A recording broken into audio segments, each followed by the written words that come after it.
मेरे हौसलों में अभी जान बाकी है।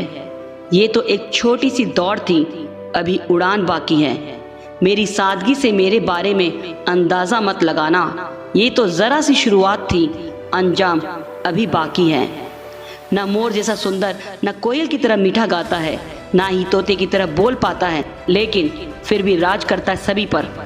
जहाँ से भी निकलता है, पक्षी तो छोड़ो, जानवर तक अपना रास्ता बदलने को मजबूर हो जाते हैं। ऐसा रौब और एटीट्यूड है पक्षियों के राजा बाज का। बाज के संघर्षों से बहुत बड़ी सीख मिलती है। उसका जीवन हम सब के लिए एक प्रेरणा है। Deep focus and clear vision. बाज का विजन इतना क्लियर होता है कि वो अपना छोटे से छोटा शिकार भी 5000 किलोमीटर से देख लेता है और फिर पूरे फोकस के साथ उस पर हमला करता है। शिकार को संभलने का मौका भी नहीं मिलता। बाज की तरह तुम भी अपने लाइफ का विजन क्लियर करो कि तुम्हें तुम्हारी लाइफ में क्या करना है, क्या बनना है, कैसे करना है। फिर उसके अकॉर्डिंग अपनी प्लानिंग करो। एक अच्छी प्लानिंग तुम्हारे रास्ते को आसान बनाएगी और फिर सिर्फ उस रास्ते पर ही फोकस करना। Fearless attitude.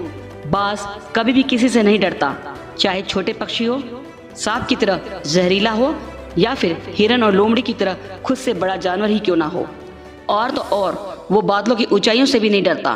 तभी तो जहां से बाकी पंछी वापस लौट आते हैं, बाज वहीं से अपनी उड़ान का मजा लेते हुए और भी ऊपर चला जाता है, बिना डर के, बिना खौफ के। बाज की तरह तुम भी डेयरिंग और फियरलेस बनो। प्रॉब्लम्स कितनी भी बड़ी हो, सर्कमस्टेंसेस कितने भी खराब क्यों ना हो, बस खुद पर यकीन करो, क्योंकि अपनी प्रॉब्लम्स तुम्हें खुद ही सॉल्व करनी है। फिर चाहे प्रॉब्लम्स लोमड़ी की तरह कितनी भी टेढ़ी हो या फिर सांप के जहर से भी ज्यादा घातक। डर तब तक डर बना रहेगा जब तक तुम उससे डरते रहोगे। जिस दिन प्रॉब्लम्स को फेस करना सीख जाओगे, उस दिन से तुम भी बाज की तरह निडर बन जाओगे और लाइफ के हर चैलेंज को फेस करने में एक्सपर्ट बन जाओगे। उसके बाद तुम्हारी लाइफ की ग्रोथ को कोई नहीं रोक सकता। तुम्हारे पंख तुम्हारे हैं, तुम्हारे हौसले तुम्हारे अपने हैं। Open mindset.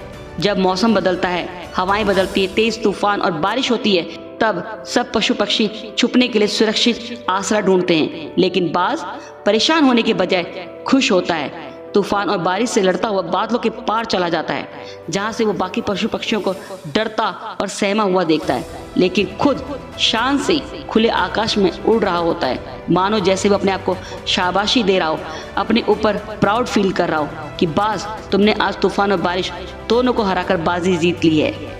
ऐसे ही तुम भी ओपन माइंडसेट और पॉजिटिव सोच वाले बनो, क्योंकि जितनी बड़ी प्रॉब्लम्स उतनी बड़ी अपॉर्चुनिटी।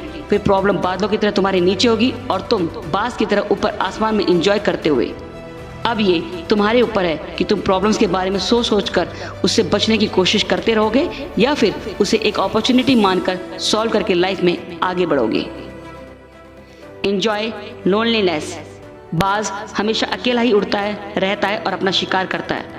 बाज कभी भी छोटे पक्षियों के साथ धीरे या कम सतह पर नहीं उड़ता, बल्कि वो तो आकाश में 120 प्रति घंटे की रफ्तार से उड़ता है। अगर वो छोटे पक्षियों के साथ झुंड में रहेगा तो कभी भी वो नहीं बन पाएगा जो रियलिटी में है। उसकी उड़ान, रहन सहन, खाना पीना सब कुछ बाकी पक्षियों की तरह आम हो जाएगा। राजा का एटीट्यूड, उसकी दिलेरी, उसका इंटेलिजेंस ही उसे बाकी लोगों से अलग, बहुत अलग बनाता है। वैसे ही अगर तुम भी अपने लाइफ में अकेले हो तो उस अकेलेपन का फायदा उठाओ। अपने गोल पर फोकस करो, अपने आप को समझने की कोशिश करो, अपने दिल की, आत्मा की आवाज सुनो। तुम इस लाइफ में क्या करना चाहते हो, अपने आप को तुम अगले 5 से 10 सालों में कहाँ देखना चाहते हो। याद रखो, अगर लाइफ में कोई भी गेम खेलना हो, या तो बराबरी वालों के साथ खेलो या फिर अपने से ज्यादा एक्सपीरियंस वालों के साथ। अगर जीत गए तो उस गेम में एक्सपर्ट बनते जाओगे, और अगर हार गए तो नेक्स्ट टाइम के लिए एक्सपीरियंस लेके जाओगे। लेकिन अगर अपने से कमजोर या छोटे लोगों के साथ खेलोगे तो सिर्फ पूरी जिंदगी भ्रम में जियोगे, क्योंकि जैसी संगत वैसी रंगत। Never give up. बाज कभी भी आसान रास्ता नहीं चुनता। कितने भी चैलेंजेस फेस करना पड़े, कितने भी हर्डल्स पार करना पड़े, पर वो अपना शिकार खुद मारता और खाता है। कभी भी छोड़ा हुआ या मरा हुआ शिकार नहीं खाता। ये सब उसके लिए बासी है। चाहे कितना भी समय लग जाए, वो कितना भी भूखा हो और कितना भी बड़ा या जहरीला शिकार हो, पर मारता वो अकेले अपने दम पर ही है। वैसे ही तुम पास्ट में क्या थे, तुम्हारे साथ क्या क्या हुआ, तुम कितनी बार असफल हुए, वो सब भूल जाओ, क्योंकि वो सब बासी है। अब फ्रेश लाइफ की तरफ फ्रेश सोच और कॉन्फिडेंस के साथ आगे बढ़ो। जिंदगी में कितनी भी मुसीबतें आए, अपने लक्ष्य को पाने के लिए तुम कितने बार भी हारो, बस एक बात याद रखना, never give up. Choose uncomfortable zone. बाज अपने बच्चों को बचपन से ही बहुत हार्ड, अनकंफर्टेबल और टफ ट्रेनिंग के साथ पालता है। बाज अपने घोंसले को सॉफ्ट नहीं बल्कि सूखे और चुभने वाले तिनकों से बनाता है ताकि बच्चों को तकलीफों में रहना और उससे बाहर निकलना आ जाए। बाज 70 साल तक जीते हैं, लेकिन जैसे जैसे वो 40 के आसपास पहुंचने लगते हैं तो उनका शरीर उनका साथ छोड़ने लगता है। चोंच अंदर की तरफ मुड़ने लग जाती है, नाखून लंबे और शिकार दबोचने में असमर्थ होने लगते हैं। उनके पंख बहुत भारी हो जाते हैं, जिसका वजन उठाकर उड़ना बहुत मुश्किल हो जाता है। अब इस वक्त बाज असहाय हो जाता है। अपने प्राण त्यागने या फिर मरा हुआ शिकार खाने के अलावा उसके पास और कोई विकल्प नहीं होता। लेकिन ऐसी सिचुएशन में भी बाज साहस नहीं छोड़ता, अपने जीवन से हताश नहीं होता, बल्कि इन दोनों विकल्पों से परे वो तीसरा रास्ता चुनता है जो बहुत दर्द और तकलीफों से भरा होता है। वो किसी ऊंचे पहाड़ पर जाकर अकेला रहने लगता है और वहां जाकर अपने पंजों को पत्थर पर लगातार रगड़ता है, अपनी चोंच को पत्थर पर मार मार कर तोड़ देता है और अपने पंखों को नोच नोच कर उखाड़ फेंकता है और लहू लुहान हो जाता है। आखिर में बाज ही मारता है, क्योंकि जो अपनी मदद खुद करते हैं उनकी मदद ऊपर वाला भी जरूर करता है। इन सब पीड़ा के बाद बाज को नए नाखून, चोंच और पंख मिलते हैं। एक बार फिर वो एक राजा की तरह तेज रफ्तार से बहादुरी से आकाश में उड़ने लगता है और अगले 30 साल और शान से जीता है। तुम भी अपने आप को कंफर्ट जोन से बाहर निकालो, लाइफ में हार्ड वर्क, डेडिकेशन और कंसिस्टेंसी की इंपॉर्टेंस को पहचानो।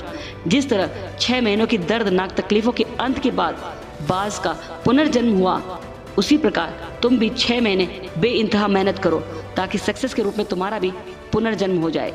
तो दोस्तों, अगर वीडियो अच्छी लगी हो तो प्लीज़ चैनल को सब्सक्राइब कर लें। तो मिलते हैं नेक्स्ट वीडियो में, तब तक मेहनत करते रहो और आगे बढ़ते रहो। नमस्कार।